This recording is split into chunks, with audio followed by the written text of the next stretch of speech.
반갑습니다. 수학작가 김정현입니다. 고등학교 1학년인데요. 왜 갑자기 또 고등학교 1학년으로 갔어요? 라고 하실 것 같아서 말씀을 좀 전해드립니다. 제가 이제 올해 좀 새로운 도전을 해보려고 하는데요. 그 새로운 도전은 학교 현장에 가서 직접 학교 수학을 가르치는 것입니다. 그리고 그 학교가 뭐 현재 상태에서는 정해지지 않았으나 그래도 연습 겸 촬영을 고등학교까지는 해야 될 것 같아서 고등학교 수학 그리고 앞전에 찍었던 중학교 수학을 일단 병행하고 확정이 되면 그 학년에 맞춰서 진행을 해야 될 것 같다는 생각이 들어서 우선은 이렇게 촬영을 하겠습니다. 다만 확정되는 시기가 2월 한 중순 정도는 되겠죠. 그러면 그때부터 제가 확정된 학교의 학급을 알려드리겠습니다. 그러니까 학급이라고 하기보다는 학교급이 어딘지를 말씀드리는 게 더 정확하겠죠. 그러니까 중학교로 결정이 됐으면 중학교 내용을 업로드할 것이고 고등학교로 결정이 되면 고등학교로 업로드가 될 것입니다. 그리고 또 학년에 어떻게 될지는 또 인사위원회에서 결정이 된다고 들었는데 학교 현장에서 인사위원회는 배정을 받게 되는 대로 그거에 맞게 또 진행을 해야 되죠. 그런 점에서 본 영상은 일단 고등학교 1학년을 포커스로 두겠습니다. 물론 시범 영상입니다. 그러나 한 차시가 아닌 한 중단원에 맞춰서 진행을 할 것이기 때문에 판서는 모두 되어 있는 상태로 진행을 할 것이고 그거에 맞게 설명을 하겠습니다. 요렇게 지금 제가 써놨는데요. 써놓은 것을 바탕으로 여러분께 설명드리는 거니까 참고를 해주시면 대단히 감사하겠습니다. 교과서는 3종을 봤고요. 그 3종을 기반으로 단원의 구성이라든지 그리고 학습 목표, 개념 여러 가지들을 다 고려해서 작성했음을 알려드립니다.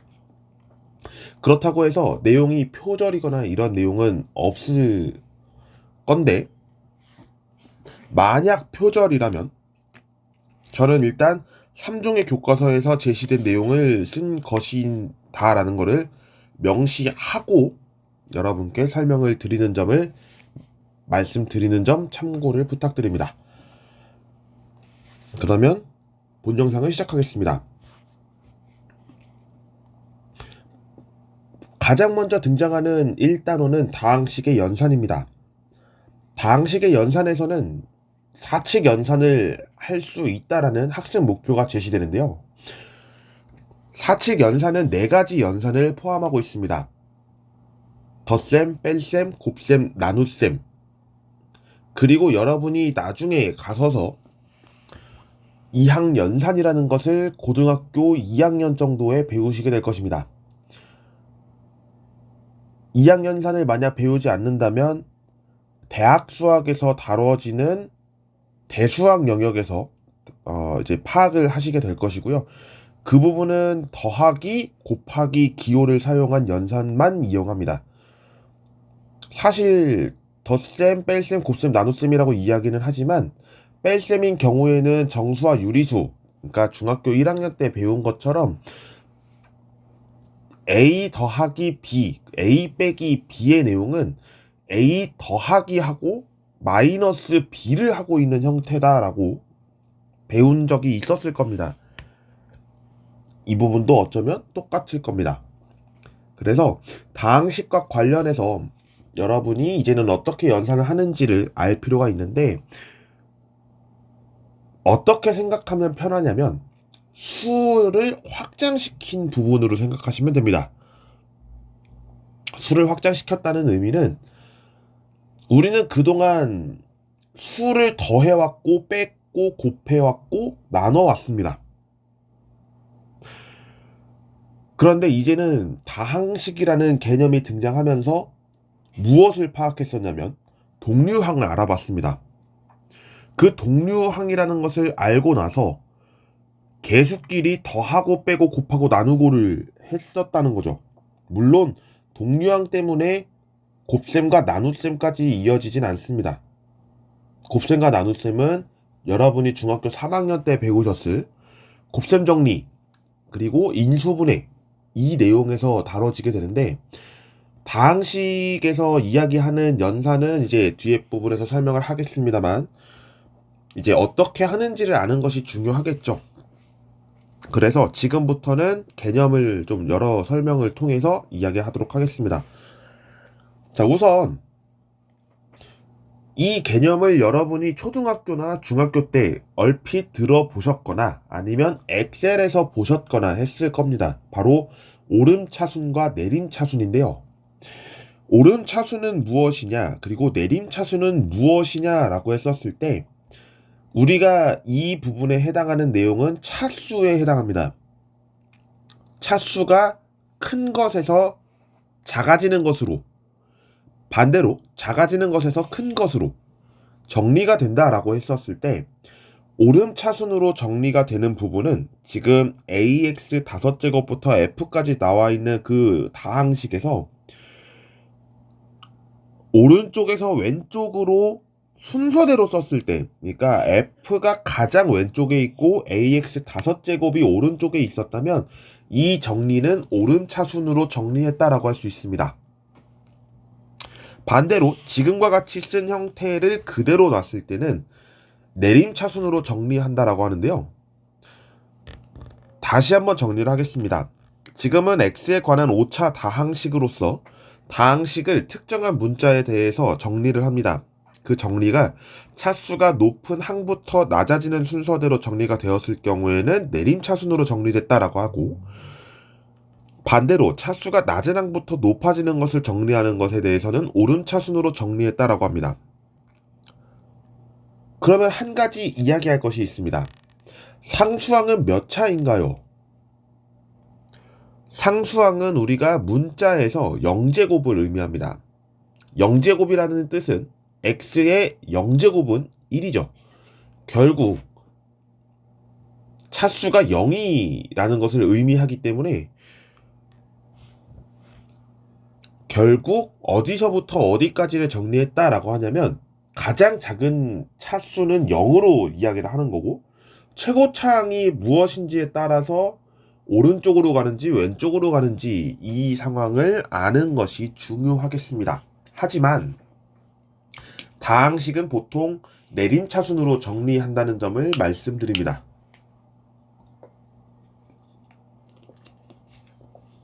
이유가 있는데요. 여러분이 나중에 정리를 하게 될 겁니다. 그 정리라고 한다면 나눗셈, 곱셈에서의 정리인데요. 물론 덧셈, 뺄셈도 마찬가지겠습니다만, 복류항이라는 것 때문에 개수를 정리하고 편리하게 여러분이 답을 얻어내기 위해서는 과정이 분명 있을 겁니다. 풀이하는 과정이요. 근데 막 정리해서는 안 될 것이고, 정리했었을 때 어떻게 정리를 했는가라는 것을 분명히 알 필요가 있습니다. 그런 점에서 이렇게 정리가 되었다라는 것을 알 수 있을 때 좀 더 보기 편하다라는 것을 안내를 드립니다. 자, 그러면 이 내용을 한번 해보죠. 문자가 2개 이상이었을 때 오름차순과 내림차순에 대한 이야기를 해보겠습니다. 근데 특정 문자를 잡는다라고 했어요. 특정한 문자를 잡는다라는 뜻은 지금 예를 보았을 때 x, y라고 하는 2개의 문자가 있습니다. 그럼 이때 x에 대한 내림차순이 있고 오름차순이 있을 것이고, y에 대한 오름차순, 내림차순이 있을 겁니다. 그 정리를 여러분이 하셔야 합니다.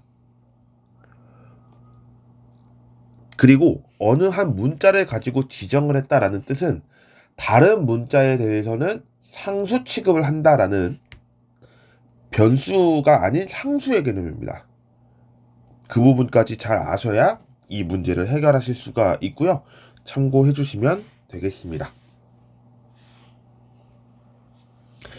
다음으로 다항식의 덧셈과 뺄셈입니다.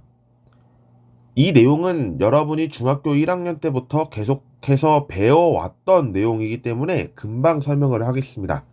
빠르게 설명을 이어나가 보죠.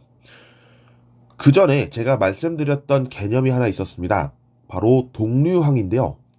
동류항은 다항식에서 문자와 차수가 각각 같은 항을 의미하며 상수항은 모두 동류항입니다. 여러분이 이제 계산을 하실 때 수에서 덧셈 뺄셈 계산하셨을 때 어떻게 계산하셨나요? 대개 가로형이 아닌 세로형으로 하셨을 겁니다. 다항식도 어쩌면 똑같이 계산될 수도 있습니다. 근데 여러분이 수에서 뭐 덧셈 뺄셈을 지금 제가 말씀을 드리고 있지만 어쩌면 인도에서 나왔던 배다수학 같은 경우처럼 다항식에서도 적용이 된다면 또 다른 풀이 과정이 되겠죠. 그렇지만 개수끼리의 덧셈이기 때문에 이와 관련해서는 여러 번 또 계산을 또 해야 되겠죠. 그렇다고 해서 복잡한 수가 여기서 등장하는 것은 아닐 것이기 때문에 분명하게 말씀을 좀 드리면 수가 막 엄청 커가지고 나타나는 것 아닌 이상 계산할 때에는 그렇게까지 요구하지는 않는 것 같습니다.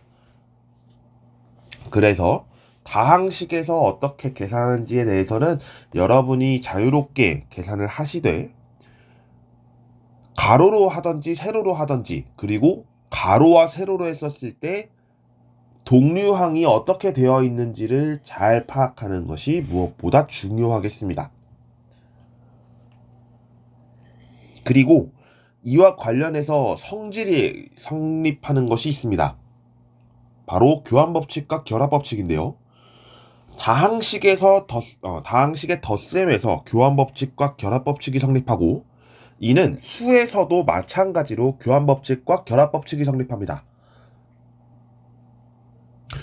교환법칙은 두 개의 다항식을 위치를 바꿔서 연산을 했었을 때를 의미합니다. 그 연산은 덧셈이겠죠. 결합법칙인 경우에는 세 개의 다항식에 대해서 어느 부분을 먼저 할 것인지를 결정하는데 좌변에 있는 것처럼 B와 C를 먼저 하는 경우 그리고 우변처럼 A와 B를 먼저 하는 경우가 있을 것입니다. 그러면 이 상태에서 계산을 했을 때 결과는 모두 동일하다라는 것을 얻게 되고요. 그래서 우리는 이 괄호를 사실은 사용하지 않고 계산을 하기도 합니다. 수도 마찬가지가 되겠습니다.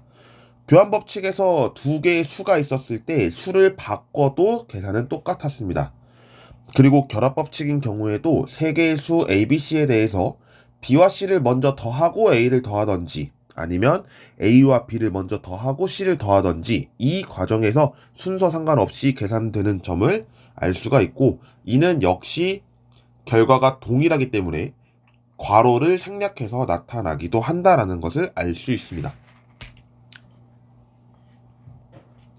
그러면 곱셈에 대한 설명을 해보겠습니다.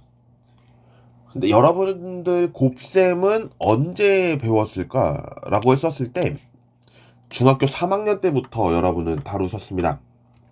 바로 다항식의 곱셈이라는 단원이 있는데요. 그 단원에서 이야기할 때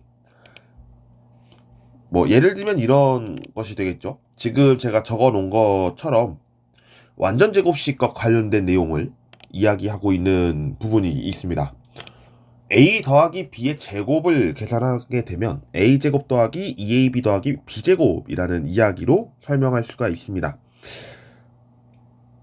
그리고 이 a제곱 더하기 2ab 더하기 b제곱에 대해서 역으로 갔을 때, 즉 a 더하기 b의 제곱으로 갔을 때는 우리가 인수분해했다라는 이야기를 쓰죠. 그런 점에서 중학교 3학년 때 여러분이 계산을 많이 하셨으리라 생각합니다. 그리고 이제 익숙해졌으리라 생각하고요. 그런데 이제는 더 복잡한 계산식이 등장합니다. 뒷부분에서도 제가 주요 몇 가지를 설명했는데요. 그 부분은 뒤에서 직접 설명을 하도록 하고 이 과정에서도 역시 성질이 하나 성립하는데 곱셈에서도 교환법칙과 결합법칙이 성립한다라는 것입니다. 우선 두 다항식에 대해서 곱하기를 했었을 때 계산을 몇 번 해야 되는가라는 것으로 파악하실 수가 있어야 합니다. 지금 A, B에 대한 이야기를 하고 있습니다. 파란색 글씨를 봐주시면 대단히 감사하겠고요. A는 1차식입니다. 그리고 B는 2차식이고요. 그랬을 때 몇 번 곱하느냐라고 했었을 때는 6번을 곱할 것입니다. 하지만 최고차항이 3이고 최저차항이라고 할게요. 그러니까 가장 낮은 차수가 0이기 때문에 항은 4개가 나와야 할 것입니다. 4개가 나온다는 이유는 x세제곱이 하나가 있고 x제곱이 나오는 부분의 항이 원래는 2개지만 묶을 수 있고 차수가 1인 x에 관한 개수가 역시 2개 존재하는데 더하기로 묶어서 하나가 되겠죠. 그리고 상수 이렇게 해서 4가지 항이 나옵니다. 그런 경우처럼 이제 여러분이 하나씩 정리할 필요가 있는데요.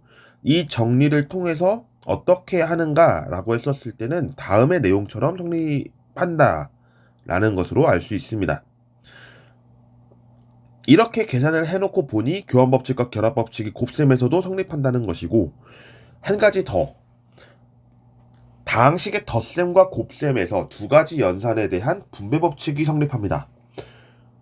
제가 이 부분을 따로 뺀 이유가 있습니다. 연산을 1개 사용했느냐 2개 사용했느냐에 따라 다른데요.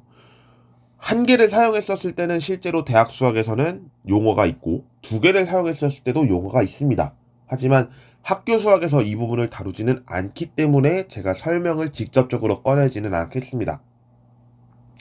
하지만 이 때문에 제가 작성을 했을 때 곱셈에서 분배법칙이 성립한다라고 이야기를 할 수가 없고 2개의 연산 모두 사용을 하고 있는 점에서 덧셈과 곱셈에서 분배법칙이 성립한다라고 적어놓은 것이 바로 그 이유입니다.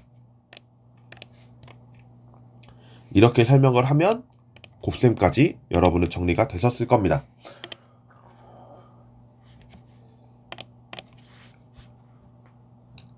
이제 본격적인 이야기를 하겠습니다. 다항식의 곱셈에서 주요 공식이 있습니다. 우리는 중학교 3학년 때 완전 제곱식 2가지, 그러니까 a 더하기 b의 제곱과 a 마이너스 b의 제곱, 이 것에 대한 계산 결과를 여러분이 잘 알고 계실 겁니다.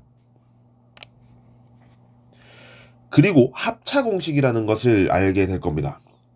합차 공식을 통해서 a 플러스 b, a 마이너스 b를 통해 a제곱 마이너스 b제곱이라는 것으로 성립한다라는 점을 알 수가 있고, 이는 이제 세제곱으로 들어와서 계산을 한 번 더 합니다.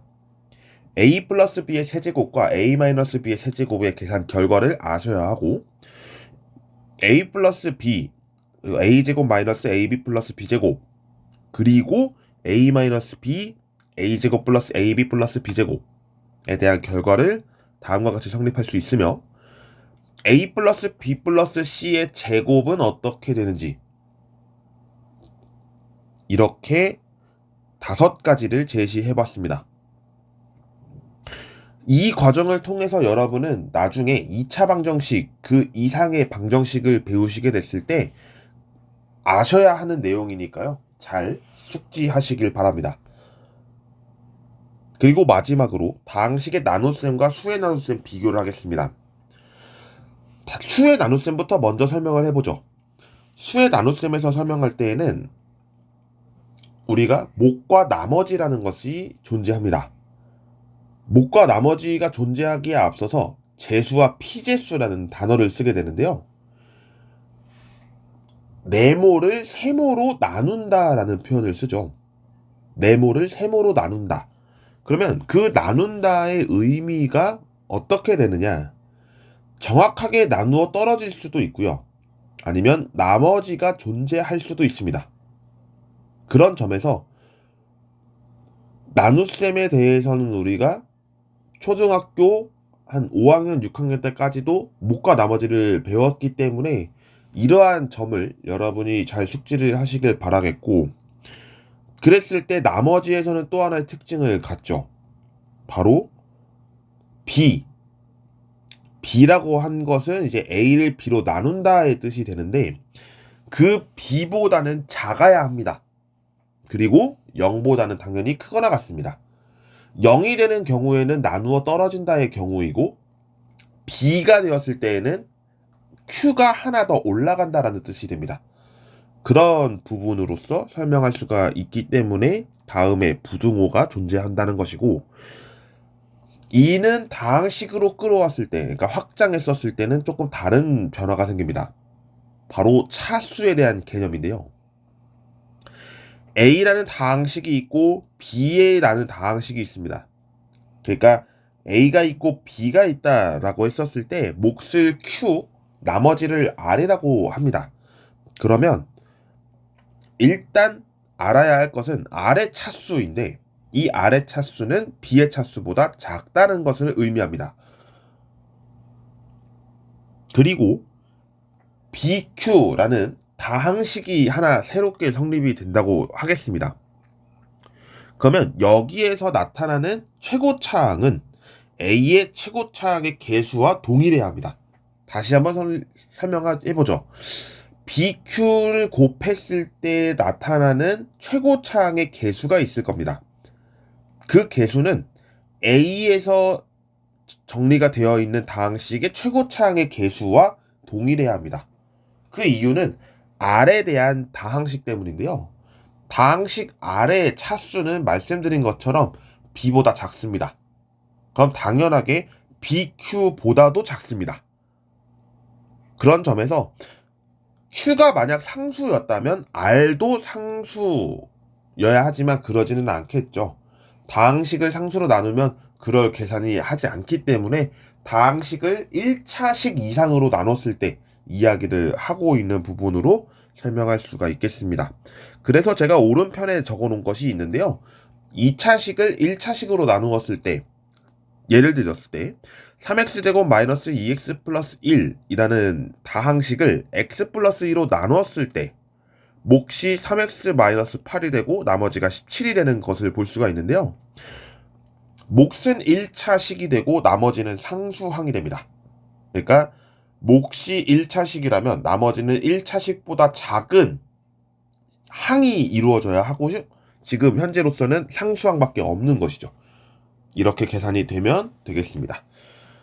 오늘 여기까지 설명을 하겠습니다. 이렇게 해서 중단원 1단원이 끝났는데요. 다음 시간에는 나머지 정리에 대해서 설명을 하겠습니다. 항등식의 성질을 이해해야 하는 것부터 시작해서 나머지 정리가 무엇이고 어떻게 계산을 하는지, 그래서 우리는 또 중요한 개념이 있죠. 전국연합 학력평가에서 다뤄지는 문제에서도 이 부분은 4점짜리로 등장하기 때문에 무엇보다 중요합니다. 그런 점을 여러분이 잘 정리해 주셔서 개념 정리에 도움이 되시기를 진심으로 바라해 봅니다. 오늘 설명 여기까지 하겠습니다. 시청해 주셔서 대단히 감사드리고요. 구독, 좋아요 한 번씩 부탁드립니다. 고맙습니다.